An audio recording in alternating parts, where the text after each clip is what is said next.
Welcome back to The Deep Dive, where we unpack the complex stories shaping our world. Today, we're diving into a realm that's, well, often invisible, yet absolutely fundamental to our daily lives: global telecommunications. hmm Imagine for a moment a highly sophisticated adversary quietly operating deep inside the very backbone of how we connect, communicate, conduct business. Yeah, It sounds like something straight out of a spy thriller, but it's not fiction. It's the reality of a pervasive, ongoing cyber espionage campaign. that's exactly right. We're talking about a group known as Salt Typhoon. And this isn't just, some random hacking collective. Right. They're a highly sophisticated threat actor, deeply entrenched, and their actions have been intensifying over the last few years. It's revealed an alarming scale and, frankly, a brazenness that has truly stunned even seasoned cybersecurity professionals. Wow. What's particularly concerning is their direct links to major global power, though, as you might expect, that attribution has been met with staunch denials. Okay, so denials, but the links are thought to be there. That's what the intelligence suggests, yes. Our mission today is to truly understand this pervasive threat. We want to arm you, the listener, with the critical insights to grasp who Salt Typhoon is, why they are so incredibly difficult to evict from compromised networks, and what the far-reaching implications are Yeah. for your personal digital security, for national security, and just for the broader digital landscape we all rely on. Yeah, absolutely. Think of this as your essential shortcut to being truly well-informed, sort of cutting through the noise to extract the most critical nuggets of understanding from what sounds like a vast and incredibly complex topic. It really is. And as we prepare to dive into this intricate digital landscape, we want to acknowledge our sponsor, Stonefly. hmm Stonefly is a leader in enterprise storage, backup and disaster recovery, AI storage, and cloud solutions. If you're looking for secure, ransomware-proof storage, Stonefly sells air-gapped and immutable storage. Which is incredibly relevant today. Exactly. To schedule a demo and explore their robust solutions, you can contact sales at stonefly.com. They truly understand the importance of secure, resilient systems, which, as you said, aligns perfectly with today's deep dive. It certainly does. Okay, so let's unpack this formidable adversary, Salt Typhoon. Right. It's officially classified as a sophisticated advanced persistent threat, or APT, actor. APT. We hear that term a lot. What does that really mean for people listening? Yeah, good question. What it means is that they aren't some lone hacker, working out of a basement. They are well-resourced, highly organized, often state-sponsored, and they're committed to their objectives over a very long period. Persistence is key then. Persistence is literally built into their name, advanced persistent threat. They don't give up easily. And what's fascinating here, you mentioned they're known as Salt Typhoon, but that's not the only name, is it? Not at all. Depending on who you're talking to in the cybersecurity community. Could be a security firm, a government agency, maybe a private researcher you might hear them called Red Mike. Red Mike? Yeah, or Earth's Estuaries, Famous Sparrow, Ghost Emperor, even UNC 2286. Wow, that's a lot of aliases. What does that tell us? The sheer number of aliases tells you a lot, actually. It speaks to their widespread recognition across the intelligence landscape. Different organizations track different aspects of their activity, maybe using different tools or focusing on different regions, and they end up giving them different names. So it highlights just how prolific and well-known they are in certain circles. Precisely. They're a major player. And in terms of who is behind this, multiple intelligence agencies, including U.S. officials, directly link Salt Typhoon to China's Ministry of State Security, the MSS. MSS. All right. Now, it's crucial to acknowledge, as I mentioned, that the Chinese embassy has vociferously denied these allegations. They've called them unfounded and irresponsible smears and slanders. Standard denial, perhaps, in these situations. It's certainly a common response when state attribution is made in cybersecurity incidents. But this attribution is a significant geopolitical point, right? Wow. These cyber campaigns are frequently viewed as an extension of state-sponsored intelligence gathering activities. So, given their sophistication, all these names, Right. the alleged state backing, Yeah. how long has a group like this actually been active? What does that longevity tell us? This isn't some flash-in-the-pan group, clearly. Far from it. This group has been actively engaged in operations since at least 2020. 2020. At least. And attacks have intensified significantly since 2023. What that longevity tells us is that this isn't a new experimental threat. It's a persistent, evolving force. They've demonstrated a deep understanding of how global telecommunications networks operate. They've been studying them? Oh, absolutely. And they've been meticulously compromising them for years to achieve, long-term strategic goals. And the scale of their compromise, you said it was staggering. When we talk about their targeting, we're not just talking about isolated incidents or small companies, right? No. Salt Typhoon specifically zeroes in on telecommunications infrastructure, The backbone. the literal backbone of how the world communicates. Can you help us visualize that? Who exactly are they targeting? What makes these particular entities so high value? Yeah, lay it out for us. Absolutely. Their primary targets are major U.S. broadband providers companies you probably use every single day. Verizon, AT&T, T-Mobile, Lumen, Consolidated Communications, Windstream. Household names. Exactly. Viasat has also been confirmed as a victim. Now, when you think about the critical role these companies play, connecting everything from our smartphones to our national infrastructure, Everything. you start to grasp the strategic importance of compromising them. It's like gaining a central vantage point over the entire digital nervous system of a country. That's a powerful analogy. And what's particularly fascinating and maybe concerning is that while telecoms are their primary target, their reach extends much further. You mentioned government agencies, even universities. That's right. Their objective there often revolves around acquiring valuable research data and intellectual property. The long game again. Exactly. Yeah. Think about the cutting-edge telecommunications, engineering, and technology research happening at institutions like, say, UCLA here in the U.S. or TU Delft in the Netherlands. Top-tier research centers. Precisely the types of strategic assets Salt Typhoon is after. It's about long-term technological advantage, not just immediate data theft. And this isn't just a U.S. problem either, is it? You mentioned a global footprint. Oh, absolutely global. Yeah. Beyond the U.S., they've compromised entities in Canada. We know at least 3 network devices were breached in a Canadian telecom. Canada, too. Okay. We've also seen compromised organizations in South Africa, Italy, Thailand, Myanmar. So truly worldwide reach. Yes. And when you consider that over 80 organizations globally are estimated to have been affected, it's not just a staggering number, it's a stark revelation. No corner of our interconnected world is truly safe from this kind of activity. It's not just about data theft, then. It feels like a systematic compromise of the very arteries of global communication. That's a good way to put it. It gives this adversary an unprecedented, almost, omniscient view of our digital lives. And if we connect this to the bigger picture, their primary purpose seems clear. Yes, it's cyber espionage, counterintelligence, and data exfiltration. They consistently target what they consider high-value targets. This isn't about financial gain or disruption like ransomware groups. It's about intelligence and strategic advantage on a global scale. Okay, let's talk about the data. What have they actually managed to compromise? Because this is where it gets really shocking, from what I understand. It is. We're not just talking about basic network information. They've accessed metadata from millions of users' calls and text messages. Millions. Metadata like the date and timestamps, the source and destination, IP addresses, phone numbers. Imagine the intelligence value of that, especially for individuals, say, in the Washington, D.C. metro area, where a significant portion of affected users were located. That maps out who's talking to whom, when, from where. Precisely. It provides a detailed map of communication patterns. But here's where it gets really interesting and deeply concerning. Okay. In some critical instances, they've even obtained audio recordings of telephone calls. Actual recordings. Actual audio recordings made by high-profile individuals. This reportedly includes staff from a presidential campaign. Oh, wow. And even phones belonging to high-level U.S. political figures. Ann Neuberger, the Deputy National Security Advisor, confirmed that a large number of those directly impacted were indeed government targets of interest. So this moves way beyond just mapping connections. They're actually listening to conversations. In some cases, yes, that's the implication. And then there's the truly alarming revelation. Salt Typhoon managed to compromise lawful intercept systems, CLEO requests specifically. Yes. These are the highly sensitive systems U.S. law enforcement and intelligence agencies use for court-authorized wiretapping. The legal wiretaps. Essentially, yes.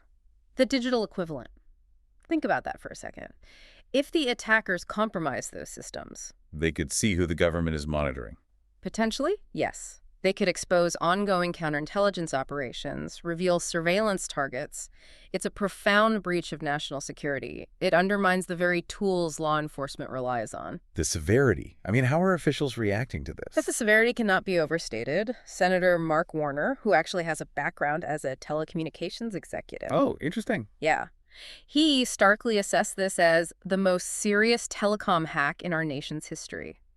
He went so far as to say it makes previous attacks look like child's play by comparison. Child's play. That's a strong statement from someone who knows the industry. Very strong. And to underscore the government's concern and, frankly, their urgent need for public assistance, the FBI announced a $10 million bounty for information on individuals associated with Salt Typhoon. $10 million. That's a massive sum. Does that reflect just how hard they are to catch? Or the damage they've caused? Well, Or both? probably both. It signals the gravity of the situation and the difficulty in identifying and apprehending the individuals involved. It really highlights how seriously this is being taken at the highest levels. But what stands out to me, despite these massive bounties and stark warnings, is this potential public perception gap. You mentioned Laura Galante's analogy. Oh, yes. Laura Galante, who used to lead the Cyber Threat Intelligence Integration Center at ODNI. It's a powerful analogy. Lay it out for us. She said, essentially, if you had 50 Chinese Ministry of State Security spies or contractors physically sitting inside a major telecom company's building, they would be walked out, and it would be a full-scale effort. Right. A major incident. Absolutely. Front page news. Then she pointed out that this is, in broad strokes, what has happened here, but the access was digital. Ah. It really makes you rethink how seriously we sometimes take these digital intrusions compared to physical ones. Her point is, it's equally, if not more, serious because of the scale and the stealth involved. That's a really important point. Digital access can be just as damaging, maybe even more so. Right. Okay, so we've established the adversary, Salt Typhoon, the incredible scale of the compromise. Now let's dive into why. Why is this group so incredibly difficult to get rid of? Right. This is the core challenge. Why are they so hard to evict from these networks? And it largely boils down to the sheer complexity and fragmentation of modern telecommunications infrastructure. Fragmentation, you mean how they're all cobbled together? Exactly. You hear terms like Frankenstein's monster networks, and it really paints a vivid picture. You've got decades of industry consolidation. Mergers and acquisitions. Right. One company buys another, then another. And the result is these massive, sprawling networks that are a patchwork of different equipment, different technologies, different architectures. You've got everything from old copper wires still in the ground. Still allow. Oh, yes. All the way up to the most advanced 5G and maybe even pre-6G technologies, all somehow having to work together. It's definitely not a unified system designed from scratch. So when one company acquires another, they're not just getting customers and cell towers. No, they very much acquire the security vulnerabilities of that company, too. That layering of diverse technologies, often with different security standards or levels of maintenance, creates numerous, often unseen pathways for re-entry for an attacker. It's not just about integrating services, then. It's about absorbing potentially weaker security postures. Precisely. And the challenge becomes, how do you absorb these new security postures? How do you build emergency response functions that cover every single acquisition consistently? And the critical question is, was sufficient due diligence even done during those acquisitions to bring the acquired networks up to the buyer's internal security standards? Often, it appears the answer might be no, or at least not completely. This creates lasting vulnerabilities, a kind of deep technical debt that is incredibly expensive and complex to untangle later on. It might not have been malicious neglect, maybe just the reality of business prioritizing rapid expansion over foundational security sometimes? That's often the case, yes. Business imperatives, like speed to market or service delivery, can overshadow the less visible but equally critical need for robust security integration. Which brings us perfectly to this idea of persistent pathways for reentry. I love the open windows analogy someone used. It's a great analogy. Imagine a homeowner who diligently locks their front and back doors, right? But then they leave all their windows wide open. Okay. A digital burglar like Salt Typhoon, they don't really care about the locked doors if there's an open window somewhere else. They just exploit another chain of vulnerabilities if one path gets patched or closed off. So you kick them out one door, they slip back in through a window. Almost effortlessly in some cases. Yeah. Because the underlying structure has so many potential entry points. And the scale of remediation needed to truly expel these hackers, to close all the windows. Sounds daunting. It is. A serious effort would require forensic analysis of literally tens of thousands of company endpoints, every computer, server, network device looking for signs of compromise, lateral movement, data theft. Tens of thousands. Easily. And while there are platforms now being developed for things like automated endpoint memory forensics, it's a relatively recent capability. It's not yet widely available or deployed everywhere. So for many organizations, this remains an immense, resource-intensive, almost impossible task. And adding to that difficulty, you mentioned a lack of granular indicators of compromise, IOCs. Right. Think of IOCs as the attacker's unique digital fingerprints, or the specific telltale signs they leave behind, like a specific file hash, IP address, or registry key. The clues. Exactly. Without a clear, comprehensive, and confirmed list of these specific clues for Salt Typhoon's current tools and methods, it's incredibly difficult for threat hunters to confidently confirm they've truly cleaned out the network. So they're left wondering, are they really gone, or are they just hiding better now? That's the constant worry, yes. Is Salt Typhoon still lurking somewhere we haven't found yet? Okay, so if the network is like this house with many open windows, where are these windows most often found? What are the specific vulnerabilities they're exploiting? The information points consistently to two critical areas. First, identity management software. Managing who gets access to what? Exactly. This is a critical area Salt Typhoon repeatedly exploits. It highlights the ongoing challenge of managing user identities, permissions, and access across these complex networks. If you can't confidently track and detect malicious activity related to user accounts at relevant speed, The threat just persists. indefinitely, potentially. The second key target area is network edge devices. The edge devices, like routers and VPNs. Precisely. These are the devices that sit at the edge of a network, connecting it to the outside world, things like VPN concentrators, those small office-home office or SOH routers, even basic Wi-Fi routers in some cases. Why are those so attracted to attackers? The strategic advantage is immense. Targeting these allows groups like Salt Typhoon to, first, potentially bypass perimeter defenses, but crucially, it lets them pose as domestic U.S. users. Blending in. Exactly. They blend in with normal network traffic. They operate from within trusted U.S. networks, making it much harder for security tools and authorities to detect and track their malicious activity. They know it's harder to investigate traffic that appears to originate from inside the U.S. We have specific examples of this, right? Like the Cisco vulnerabilities. Yes, absolutely. They notably exploited widely known vulnerabilities in critical Cisco IOSXE operating system software. These were effectively publicly advertised weak spots in the digital walls. They knew where to look. They did. And these flaws allowed them to gain deep control over those devices. We know that more than 1,000 Cisco devices were targeted globally just between December 2024 and January 2025. 1,000 devices in just a couple of months. Yes, and over half of them were located in the U.S., South America, and India. It shows a very focused and widespread campaign against these specific internet-facing devices. And once they gain access through these vulnerabilities, they're not just passing through, they set up shop. They establish long-term persistence.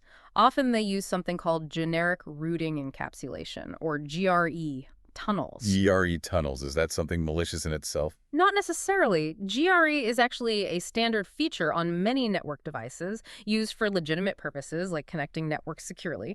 But attackers modify the device configurations to set up these tunnels for their purposes. Hijacking a standard feature. Exactly.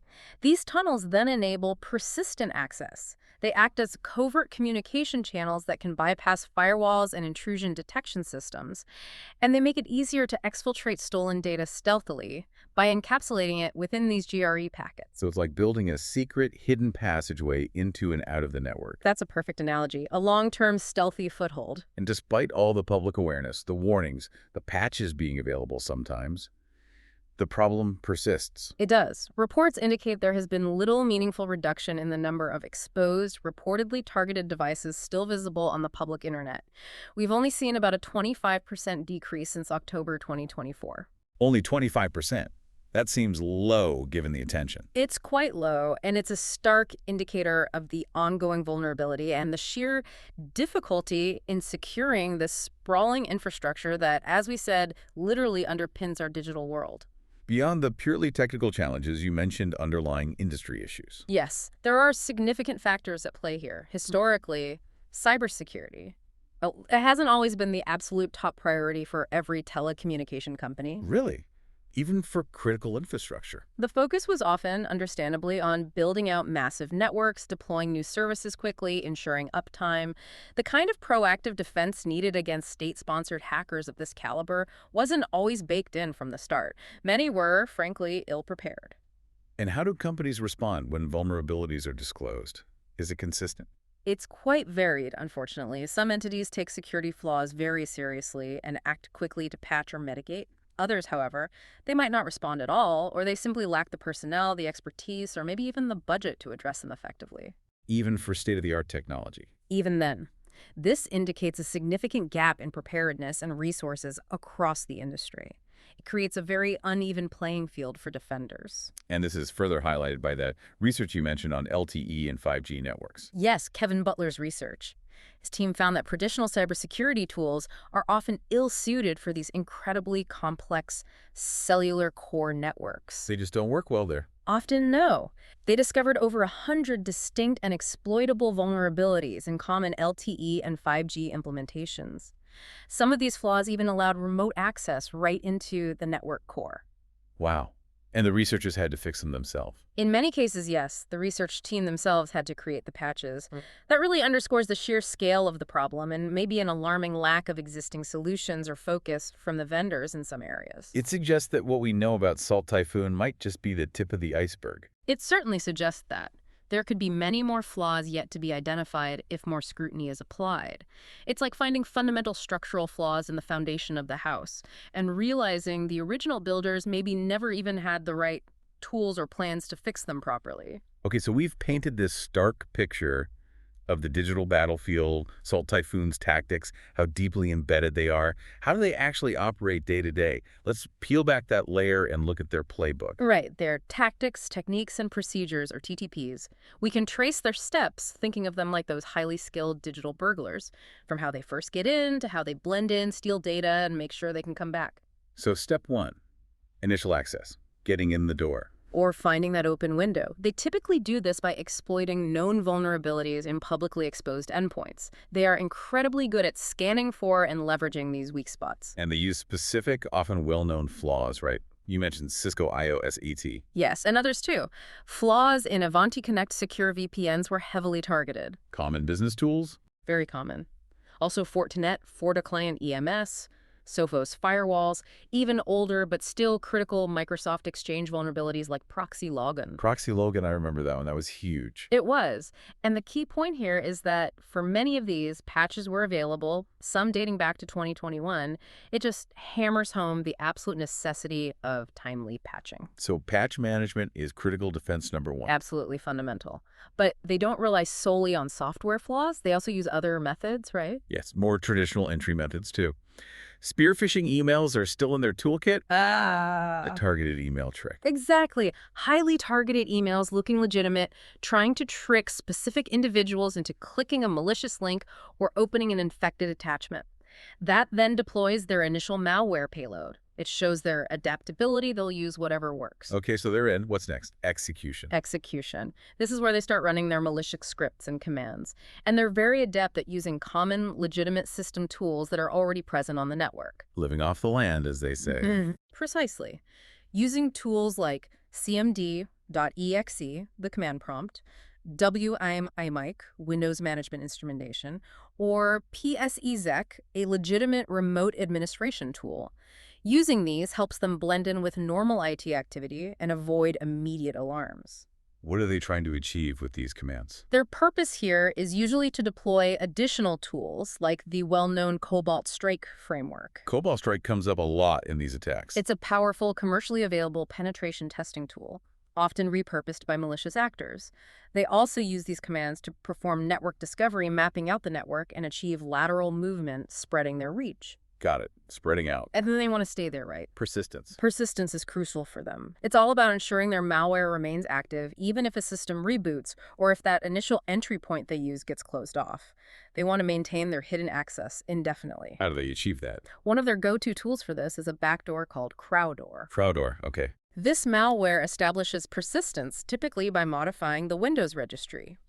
It adds entries to keys like the run key, which ensures the malware executes automatically whenever the system starts up or a user logs in. Sneaky. Or alternatively, it can create a new Windows service that's configured to run automatically, again, ensuring a persistent foothold. And they try to hide this persistence mechanism. Oh yes, for stealth, Crowdor often uses a technique called process injection. Process injection. Yeah, it injects its malicious code into the memory space of legitimate processes that are already running on the system, like mzxx.exe, the Windows installer service. This allows the malware to execute without having its own obvious process running, making it much harder to spot. Hiding inside legitimate programs. Essentially, yes. And of course, as we mentioned earlier, their use of those hidden GRE tunnels on compromised network devices also provides that long-term persistent access. Secret backdoors. Okay, so they're persistent. What about getting more power? Privilege escalation. Right. This is about gaining higher access within the compromised systems. Going from having, say, a regular user's access to getting administrator rights, the keys to the kingdom. How do they climb that ladder? They'll often exploit vulnerabilities in other services running on the network, maybe internal-facing ones this time, like specific database installations or, again, those Microsoft Exchange servers if they weren't patched internally. They use these as stepping stones. And stealing credentials must be a big part of this. Absolutely. Credential harvesting is key. They use specialized tools, like one called Trill Client, to extract usernames, passwords, tokens, anything sensitive from browser caches, password managers, or other storage locations on compromised machines. Hoovering up passwords. Pretty much. Once they have valid credentials, especially for privileged accounts like domain administrators, they can just log in as that user. That facilitates further privilege escalation and helps them spread laterally across the network much more easily. It's like finding the janitor's master keys. And they also create malicious services or scheduled tasks. Yes, we've seen them create fake services with plausible names, like VGAuth tools that actually launch their malware. Or they use tools like WMIC remotely to create scheduled tasks that run their payloads with elevated privileges at specific times or triggers. Blending malicious activity with routine system functions. Exactly. Makes it harder to spot the anomaly. Which leads us to defense evasion. How do they stay hidden once they're inside and have elevated privileges? This is where they get quite sophisticated. Techniques like DLL sideloading are common. DLL sideloading, explain that. Okay, so legitimate programs often load external code libraries, called DLLs, to function. Attackers will place a malicious DLL with the same name that a legitimate program expects to load, but in a location where the program will find the malicious one first. So the legitimate program accidentally loads the malicious code. Correct. The legitimate process, maybe even an antivirus program's executable like maces.exe, gets tricked into loading and running the attacker's malware, like backdoors named Zingdoor or SnappyBee. It makes the malicious activity appear to originate from a trusted process. Very clever. What else? Obfuscation. Scrambling their code, they use multiple layers of encoding, like XOR or base 64, sometimes with custom alphabets, to hide their actual malicious payloads, especially things like Cobalt strike beacons. Making it hard to analyze the malware itself. Exactly. Static analysis, just looking at the file, becomes much more difficult. You have to decode it layer by layer. And they clean up after themselves. Constantly. A key part of their evasion is removing their digital footprints. They frequently uninstall older backdoor versions and replace them with updated variants. They clean up logs, remove tools. But they're minimizing the evidence. Yes, minimizing their footprint and also evading detection systems that might be trained to look for the specific patterns or signatures of older tools. It's a continuous cat and mouse game. They're always changing their disguise. Okay, so they're in deep, hidden, powerful, now they spread. Lateral movement. Lateral movement. Using those harvested credentials, especially the administrator ones, they access other systems on the network remotely. They use standard protocols like SMB or WMI to move from machine to machine, spreading their malware and increasing their foothold. Moving from room to room in the house. Good analogy. Expanding their control within the victim's infrastructure. And the ultimate goal for espionage, getting the data out. Collection and exfiltration. Right. First, collection. For grabbing sensitive credential data, like those hashed passwords from domain controllers, they've used a modified tool called Ninja Copy. Ninja Copy. Sounds stealthy. It is. It's designed to bypass standard Windows protections and directly access and copy critical system files like ntds.d, which stores Active Directory hashes, and the system registry hive. Essentially, stealing the master keys and configuration data. And other data, documents, emails. Yes, they collect data from local systems documents, system logs, browser data, anything of interest. They then stage this data, organizing it into password-protected archives, usually RAR files. Password protected. Yes, often using specific, reused passwords like Tekaya, Forever the God, or complex ones like NIH2D9-. These archives package up the stolen goods for removal. And exfiltration, getting it out the door. They typically upload these stolen archives via their command and control, or C2 channels. They often use common command line tools like CURL to send the files to anonymized file sharing services online, like AnonFiles or File.io. Making it hard to trace where the data went. Very hard. And crucially, they often route this outbound traffic through internal proxy servers they've set up, sometimes using their own backdoors like Zingdoor. Why the internal proxy? It disguises the exfiltration traffic and makes the data uploads look like they're just internal systems communicating with each other, or maybe communicating out to a legitimate internal proxy, rather than directly contacting an external C2 server or file drop site. It blends right in. Which ties into their command and control strategy. Exactly. Their backdoors, like Crowdor or Zingdoor, are often configured to route their C2 communication through these internal proxies within the victim's own network.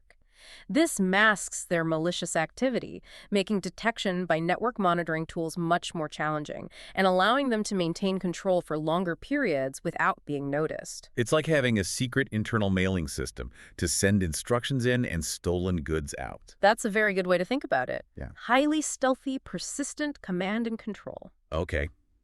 We've laid out the problem, the adversary, their incredibly sophisticated methods. It sounds almost hopeless.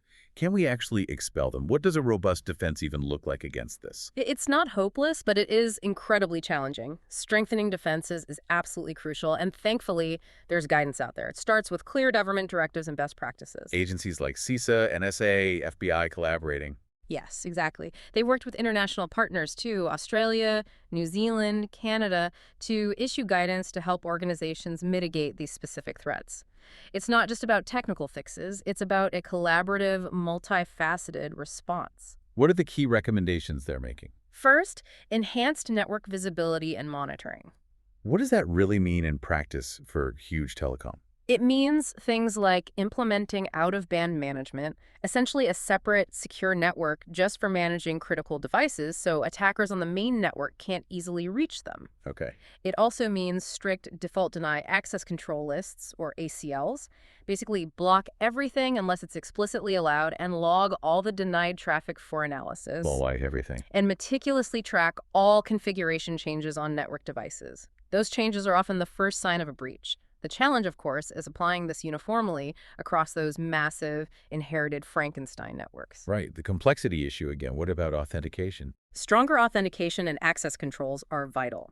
Prioritizing multi-factor authentication, MFA, for all access points, especially for administrative accounts, is non-negotiable now. MFA everywhere. Pretty much. And limiting privileges, the principle of least privilege. Only give people the access they absolutely need to do their jobs. Plus, regular audits of user access are crucial. Checking who has access to what and why. Exactly. But again, the challenge is the sheer scale in a large enterprise, and ensuring legacy systems, which might still be critical, can even support modern MFA. And one of the most effective defenses, you said, is often overlooked. Simple, but critical. Yeah. Keeping systems updated and Patching again. The guidance stresses consistently updating systems, prioritizing known exploited vulnerabilities, and regularly testing systems for security flaws. It's foundational. If you leave known holes open, attackers will walk through them. This also includes retiring old tech, right? End-of-life plans. Yes, establishing clear end-of-life plans for technologies that are no longer supported by the manufacturer is vital. But why is this so hard for major telecoms? Yeah, why? Given the risk. It's incredibly difficult, often. Patching a critical piece of telecom infrastructure, even for a short time, might require taking part of the network offline. Which affects service. It can potentially disrupt service for millions of users, affect emergency 911 calls, impact financial transactions. The cost and risk of downtime, even planned downtime for maintenance, can be astronomical. So there's a constant tension between uptime and security updates. A very real tension. Yeah. Plus, remember those complex networks. Applying a patch for one system might inadvertently break some something else it depends on. It's a delicate balancing act. Okay, a bigger shift in strategy seems to be adopting zero-trust architecture. This sounds like a philosophy change. It really is a paradigm shift. Instead of the old model, trust but verify, where anything inside the network perimeter was implicitly trusted, zero trust operates on the principle of never trust, always verify. Assume breach. Essentially, yes. Assume no system or user can be trusted by default, regardless of whether they're inside or outside the network perimeter. Every single access request needs to be verified based on identity, device health, context. And network segmentation is part of this. Crucial part, segmenting networks into smaller, isolated zones. So if an attacker does get into one part of the network, they can't easily move laterally to compromise everything else. It contains the blast radius. Why is zero trust so important now? It builds resilience. It acknowledges that breaches will likely happen rather than just trying to build impenetrable walls. The challenge. It often requires a massive overhaul of legacy infrastructure and security thinking. Another critical area is supply chain security. We hear more about this all the time. Why is it so vital for telecoms? Because their networks are built from components, hardware, and software sourced from dozens, maybe hundreds of different vendors globally. A huge attack surface. Exactly. Organizations have to address the risk posed by these third-party vendors, suppliers, even the open-source software components they use. A single vulnerable component introduced anywhere in the supply chain can potentially compromise the entire system. So what's the solution? Rigorous vetting. Rigorous security standards and assessments for all suppliers are needed. Demanding secure software development practices, building security in from the start, not trying to bolt it on later. It's about trusting but verifying the security of everything you integrate into your network. And comprehensive logging is still paramount, even with zero trust. Absolutely. Ensuring active logging of all application events, access requests, security alerts, and centralizing those logs is vital for effective monitoring and, crucially, for rapid incident response. So if something bad does happen, you have the data trail. You can investigate what happened, understand the scope of the breach, see how the attackers moved, and react quickly to contain and eradicate them. Without good logs, you're flying blind after an incident. Which ties into that larger principle you mentioned, secure by design. Yes. The core idea is embedding security considerations throughout the entire life cycle of systems and software, from initial design through development, testing, deployment, and maintenance. Not just an afterthought. Not an afterthought, but a fundamental requirement at every stage. This approach aims to build systems that are inherently more resistant to attack, rather than constantly trying to patch vulnerabilities after the fact. It's a fundamental shift in how technology needs to be created and managed going forward. So these are things individual organizations need to do, but collaboration across the industry seems crucial too. It's absolutely essential. This is a shared responsibility. Telecom providers, the network equipment manufacturers, cybersecurity firms, they simply must collaborate more effectively. The adversary is organized and persistent. The defense needs to be too. What should that collaboration look like? Developing standardized security frameworks would help, but importantly, actively sharing threat intelligence. Sharing those IOCs and TTPs. Exactly. Sharing detailed information about Salt Typhoon's tactics, the indicators of compromise they're using now, allows everyone to update their defenses faster. It enhances early warning systems and bolsters collective defense. It's about building a common operational picture and a common defense playbook. And public-private partnerships, where do they fit? They're absolutely key. Government agencies can provide critical funding, regulatory guidance, overarching intelligence context. Private enterprises bring the technological expertise, the innovation, the on-the-ground visibility. Joint initiatives can drive real advancements in security research and help develop more secure ecosystems, like for IoT devices. This is a battle no single entity, public or private, can win alone. Okay, so we've covered defenses, collaboration. What does all this mean for you, our listener, and for the future of cybersecurity? Let's start with personal digital security. Given this level of threat, what should people be doing? Well, given that even lawful intercept systems were reportedly compromised in some cases, it's probably wise to use end-to-end encrypted messaging services for genuinely sensitive communications. Like Signal. Or WhatsApp, FaceTime. Yes, services like Signal, Apple's FaceTime, iMessage, or WhatsApp when end-to-end encryption is enabled. These encrypt your messages and calls directly from your device to the recipient's device. So even if the network itself is compromised somewhere in the middle, the content of your communication should remain secure. It's a simple step that adds a significant layer of privacy. And the basics still matter, right? Passwords, MFA. Absolutely. Don't forget the fundamentals. Always use strong, unique passwords for all your critical accounts. Don't reuse passwords. Get a password manager. Definitely helps. And enable two-factor or multi-factor authentication wherever possible, especially on important accounts like email, banking, social media, and your home router. The home router. Yeah. Often overlooked. Very often. But think of your home router as a critical edge device for your personal network, just like those big ones telecoms use. These basic steps are your first line of defense. They make it much harder for attackers, even sophisticated ones, to exploit harvested credentials or just guess their way in. On a broader scale, these attacks, they really highlight something about geopolitics, don't they? Oh, clearly. They reflect the increasing manifestation of geopolitical rivalries in cyberspace. It's no longer just about traditional military power or economic strength. It's also about who controls the digital highways, who has access to global communications flows, who holds the intelligence advantage. The digital realm as a battlefield. Increasingly so. And the impact on international relations, particularly U.S.-China relations in this case, is undeniable. You see actions like the U.S. banning China telecoms remaining U.S. operations, or sanctions being placed on entities allegedly involved with groups like Red Mike. This is the digital front line of global power dynamics now.